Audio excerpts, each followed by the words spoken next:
Bonjour et bienvenue sur Médian TV. À quoi faut-il s'attendre après la riposte de l'Iran à l'attaque israélienne contre son consulat à Damas? Certes, les plus de 300 drones et missiles iraniens envoyés sur le territoire israélien n'ont visiblement pas fait de dégâts à souligner, mais cette attaque inédite change la donne dans la région. Le gouvernement israélien promet de riposter contre l'Iran et ses intérêts. Alors, globalement, se dirige-t-on vers un monde, au moment où donc le monde appelle à la retenue? On fait le point donc sur tout ceci avec notre invité Mohamed Badine El Yatoui, il est professeur de relations internationales en direct avec nous depuis Abu Dhabi. Bonjour professeur et merci d'avoir accepté notre invitation. Bonjour et merci pour cette invitation. Alors, aujourd'hui, c'est la question qui se pose partout. Est-ce qu'on s'achemine vers une nouvelle surenchère ou plutôt avec ce coup pour coup, on peut quand même siffler la fin de cette confrontation? Alors, tout dépend de quel point de vue on se place. On a vu que les Iraniens, et notamment le chef d'état-major des armées, Mohamed Hossein Bagheri, a dit qu'une nouvelle doctrine allait être mise en place à partir de maintenant par l'Iran. C'est la doctrine de la nouvelle équation. À chaque frappe israélienne contre les intérêts iraniens, en Iran ou à l'extérieur de l'Iran, il y aurait une riposte de la part du régime des Mollahs. De l'autre côté, on voit que les Israéliens, et notamment Benjamin Netanyahou, aimeraient qu'il y ait une riposte rapide, malgré le fait que Joe Biden et l'administration américaine souhaitent en rester là pour éviter d'embraser la région. Donc on est face à une équation intéressante avec les Iraniens qui sont sortis de la guerre de l'ombre en utilisant leurs proxys, les Houthis au Yémen et le Hezbollah au Liban. Ça ne veut pas dire qu'ils ne le feront plus, ils vont continuer à le faire, mais en même temps, ils veulent désormais répondre coup pour coup aux attaques israéliennes. Et ça change vraiment la situation dans toute la région.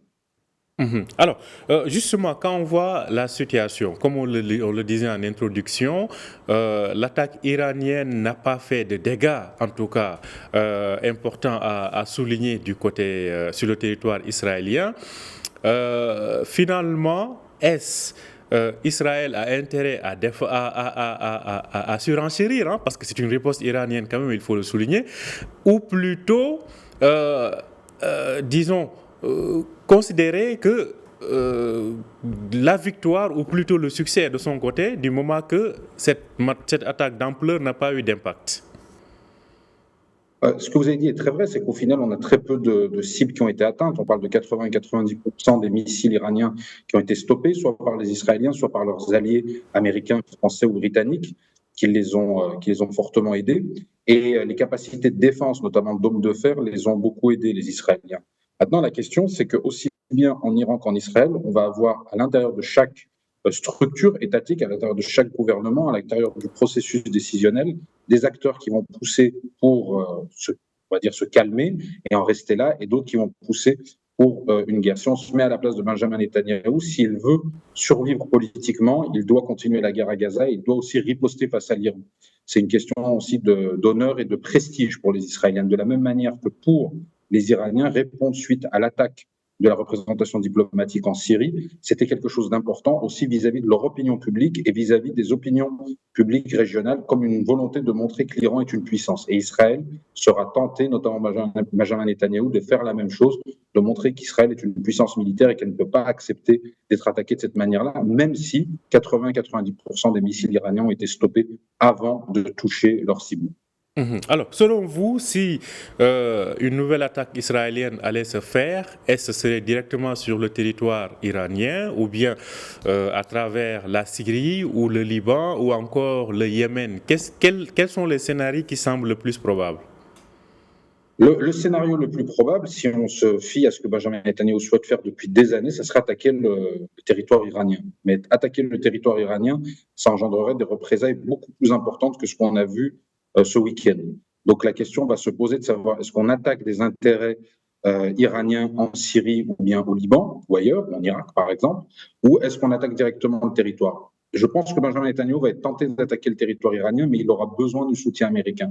Et Joe Biden, comme Anthony Blinken, ne veulent pas en entendre parler pour le moment, puisque ça risquerait d'embraser très fortement l'ensemble de la région. Et on voit que, par exemple, un pays comme la Jordanie, qui a la frontière la plus longue avec Israël, 300 kilomètres, a très très peur de ce qui se passe pour sa sécurité nationale. Donc la volonté des Américains comme la volonté de plusieurs pays arabes de la région, ça va être d'essayer de calmer les choses, d'atténuer les choses. Le problème, c'est que le territoire iranien, s'il venait à être visé par l'armée israélienne, à être atteint, parce qu'ils ont aussi des capacités de défense antiaérienne assez importantes, les Iraniens, mais si jamais c'était le cas, là, on pourrait passer à une nouvelle étape, puisque les Iraniens aussi de leur côté n'ont pas utilisé tous leurs missiles et tous leurs missiles les plus importants et les plus puissants en termes de portée.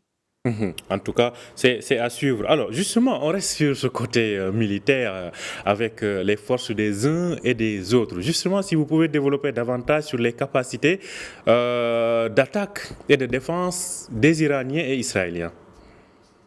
Oui, alors les Iraniens, pour commencer, ont des capacités balistiques qui sont importantes. On en a utilisé quelques-unes avec des missiles à moyenne portée. Ils ont des missiles longue portée qu'ils n'ont toujours pas utilisés et qui sont prêts à l'emploi.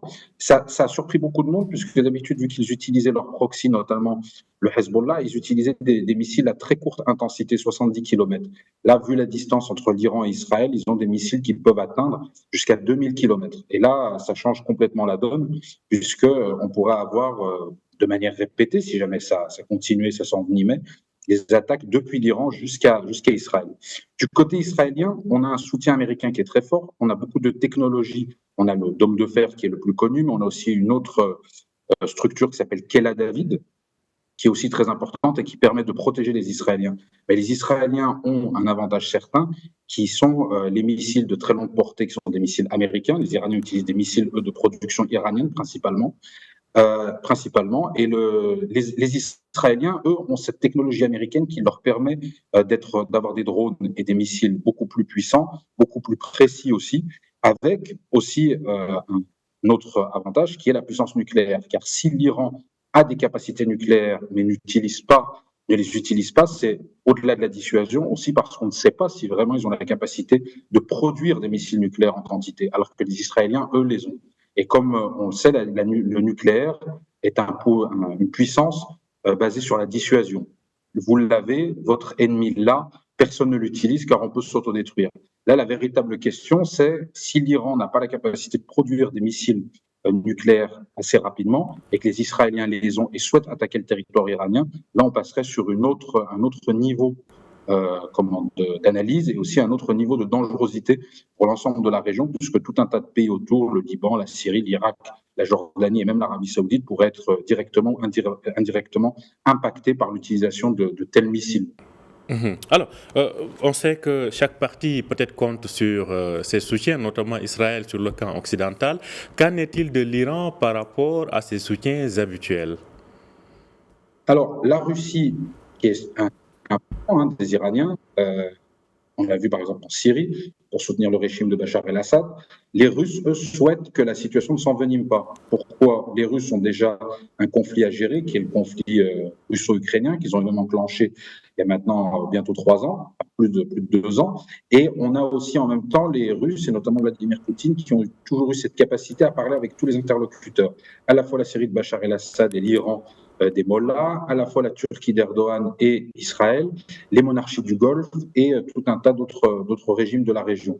Donc la volonté de Vladimir Poutine et des Russes, ça sera de maintenir une forme d'équilibre et ne pas avoir une situation qui s'embrase et qui devienne incontrôlable. Ça, c'est ce qu'ils veulent absolument éviter, à la fois parce qu'ils sont pris par le conflit ukrainien et aussi parce qu'ils ont des intérêts avec tous les pays de la région sans exception.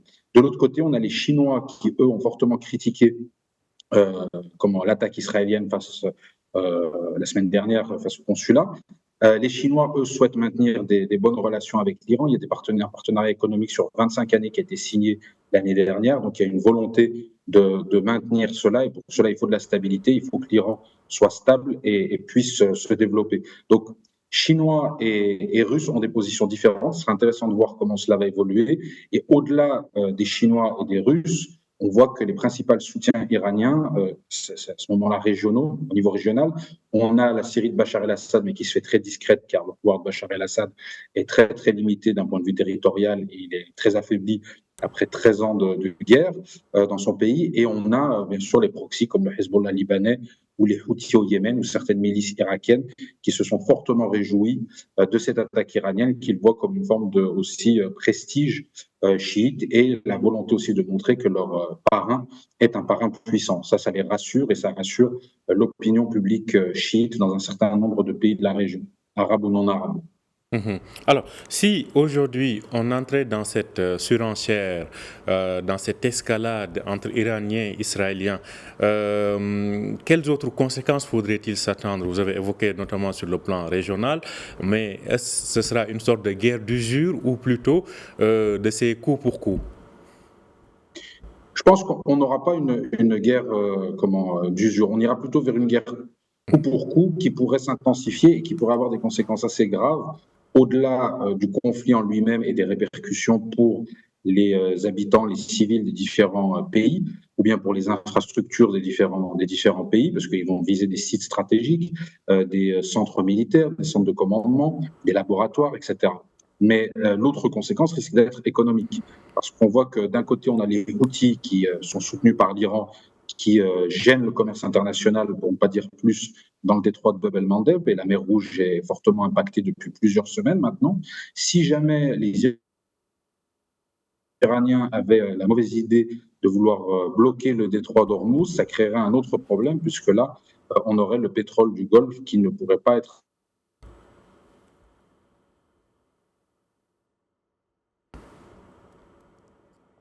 Alors, vers un certain nombre de pays. Donc ça aurait donc un véritable problème économique, commercial. On aurait un problème économique et commercial qui s'ajouterait à un problème sécuritaire. Et on a vu qu'il y avait d'autres types de problèmes. On a eu des espaces aériens du Liban, de l'Irak ou bien de Syrie et la Jordanie qui ont été fermés hier pendant plusieurs heures. Donc ça pourrait aussi poser un problème non seulement pour le tourisme, mais aussi pour tout un tas d'activités commerciales, notamment entre l'Europe et le Moyen-Orient et même l'Asie. Donc ça, c'est vrai que les conséquences d'un conflit seraient énormes et même le fait d'être comme ça coup pour coup, ça déstabilise un ensemble d'activités, que ce soit touristique, commercial ou bien énergétique sur le plan régional, mais aussi sur le plan international. mhm. Alors, cela dit, on voit quand même comment le camp occidental fait bloc derrière Israël. Pensez-vous que pour la paix internationale, peut-être que ce camp occidental aurait pu avoir une position beaucoup plus neutre?